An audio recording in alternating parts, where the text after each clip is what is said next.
Episode 5 starts off with a flashback from Cassie's childhood where her dad is hanging some Christmas lights and asks Davy to bring him up a hammer, but Davy's scared of heights, and it results in Cassie and her dad making fun of Davy for being scared. But as Cassie and her dad are enjoying a beer, a plane that's on fire ends up going over their house and crashing literally maybe a football field away from their backyard. And Cassie, who's with dead Alex, mentions to him that this is the moment she knew she wanted to be a flight attendant because the flight attendant on that flight had calmed everybody down in the worst moment of their life. And you see young Cassie race towards the plane crash, which coincidentally nobody died in. Now, in the real world, she's standing outside of Sabrina's apartment, shell-shocked at what she's seen. The cops have arrived, along with Annie and Max, and also the FBI. And the FBI wants to know what the hell Cassandra Bowden is doing there. And they start to question her a little bit, and Annie tries to shut it down being her lawyer, but Cassie, who is frazzled, ends up freaking out at the FBI, telling Agent White that they really don't know anything, and spilling the beans on everything that they've figured out with the shredded documents about Unisphere, smuggling rocket launchers, the whole nine. Finally,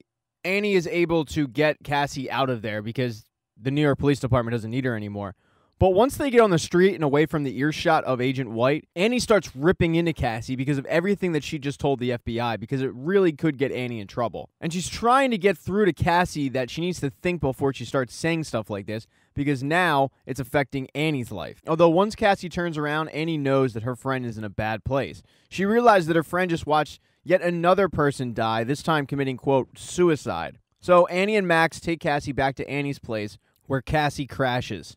But shortly after she falls asleep, Annie gets a phone call from the client looking to cash in on that favor. So Annie has to leave right away to go meet this client. Max waits a little bit, but ends up waking up Cassie. And when Cassie wakes up, she knows that she screwed up. She knows that she got Annie in possibly big trouble, and she knows that she needs to fix it. And she figures that Max could help with this, because Max already found that information on Unisphere. What happens if he just happens to find it again? The problem is Max told her that he's not going to be able to.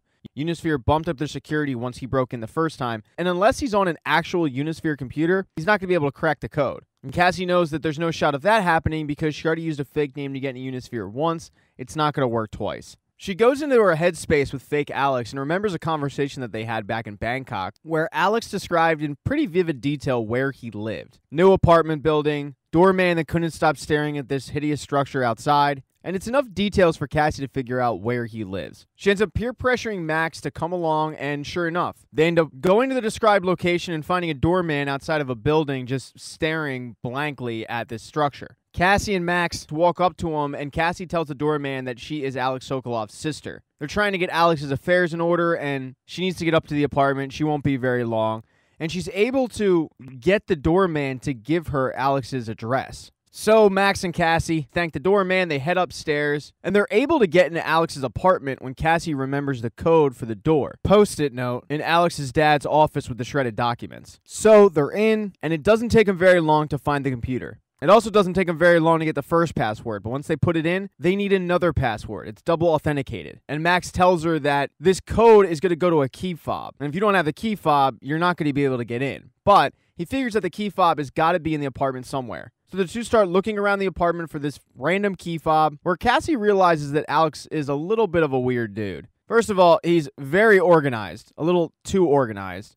And second of all, he has every Playboy magazine chronologically ordered and in mint condition, it looks like. It's really weird stuff. She's been going into the headspace to kind of confront him about this and about how weird he is, but he says, hold up, wait a second. Let's look at your apartment. Let's just make blanket statements about your fridge, your bedroom. And he starts confronting her about her alcoholism, and mainly her dad, which happens to be a triggering thing for Cassie. She ends up freaking out on Alex, but snapping out of it, and is even able to locate the key fob in the room with the Playboys. She calls for Max, he walks in, but then all of a sudden they hear something outside, and it's Miranda Croft. Earlier in the day, Miranda had called up one of Victor's associates, letting him know that she found out Alex had a Unisphere computer in his apartment, and maybe they can crack it and find out the details they're looking for. But the associate tells Miranda the same thing Victor told her. Get on a plane and get out of here. You're no longer needed. Although Miranda's pretty hard-headed and goes to Alex's apartment anyway. But she finds the same problem that Max and Cassie found. Luckily for those two, Miranda doesn't have the patience to go searching around his apartment for the key fob. She simply gets frustrated, picks up the computer, and smashes it on the ground and leaves. So when Cassie and Max walk outside, they see the broken computer and they figure, all right,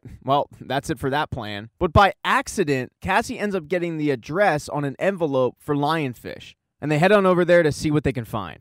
Now, while they're going on their Nancy Drew mission, Annie met with the client, and he gives her an envelope that he wants her to give to a client for the law firm, a client that Annie's never met. Annie is to sneak this envelope, which is very small, over to the client and tell the client, your family's going to be taken care of. But Annie's worried because this kind of behavior can get her disbarred if she's caught. She says, no, I can't do that. There's got to be something else I can do. But the client says, well, yeah, we're reasonable. But just to let you know, if you don't want to do this, you're going to have to do something else. And that task is going to be way harder than this one. So reluctantly, Annie takes the envelope. She heads to the prison and is very nervous getting in there with it, but she's able to. She meets with the client/prisoner. And the first thing he wants to know is, who the hell are you? Because they've never met. But it doesn't take long for Annie to get down to business, slipping him the envelope and telling him your family's going to be taken care of. But when he opens the envelope, it's 2 pills. And Annie looks visibly frazzled at the sight. She tries to make a lunge to grab him, but this guy swallows him before she can get to him, seemingly accepting the offer and then yelling guard. Now, the FBI was also busy. They've looked around Sabrina's apartment, and while the NYPD thinks it was suicide, nothing points to that. There's fruit in the fridge. There's laundry that's just been folded. It's just weird behavior for somebody who commits suicide. They've also gotten word from the agent who they had tailing Cassie that she went to Alex's apartment. Alex's apartment is registered to Unisphere, but they know that Alex was living there. They figure it just wasn't under his name because of tax reasons. But this sort of behavior is leading the FBI to figure that Alex and Cassie had a relationship before Bangkok. Although obviously we know that they actually didn't. Now, back with Cassie and Max, they've located Lionfish's headquarters, but it's an abandoned warehouse. There's nothing in it, at least not on the first floor. When they head up to the second floor, it's like an amusement park for Max because it's a bunch of computer towers or IP servers. I don't know, I'm not a techie, but it's like Christmas Day for a computer hacker, and it's just what Max needs. Max starts to go to work, and through some digging, he finds out that Alex Sokolov stole $200 million from Lionfish, and there's no word on where that money went. Max continues to dig, and he's pulling up a bunch of driver's licenses of dead people. But then all of a sudden, Cassie's driver's license from Bangkok pops up, and that's troublesome. The only other non-dead person that pops up is someone named Elena King. But when Cassie looks at her picture, she says, that's not Elena King,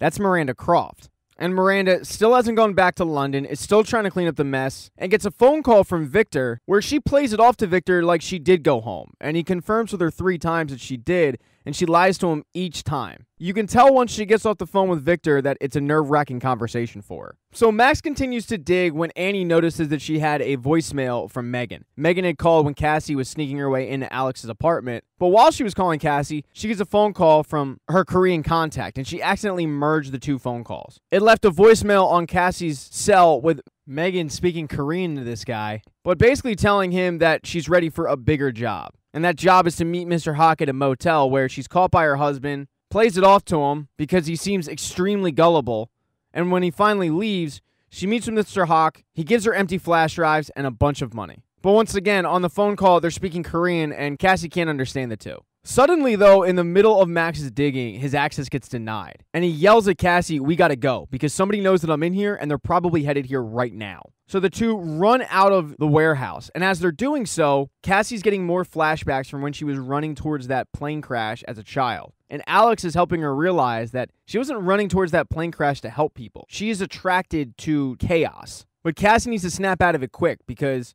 as the 2 are running away, a car is barreling down on the 2 of them. Max shoves Cassie out of the way and ends up taking the brunt of the car, who hits Max head on and just keeps on driving. Max is knocked out in the middle of the road, no one else is around, and Cassie is screaming for help. And Max's cell phone went flying when this happened. And as he's lying on the pavement, unconscious, Annie is calling because she's really upset about what happened that day, asking if the 2 can just hang out, veg out, but he's unresponsive because he just got hit by a car. Thank you so much for watching this recap. Please consider subscribing to the channel. Like the video if you liked it. Hit thumbs down if you thought it sucked. If you don't see the next video up in the end screen, don't worry, it'll be up soon. And please be nice in the comments section. Nobody likes being told they suck, even if it's true. Oh, and sharing's caring.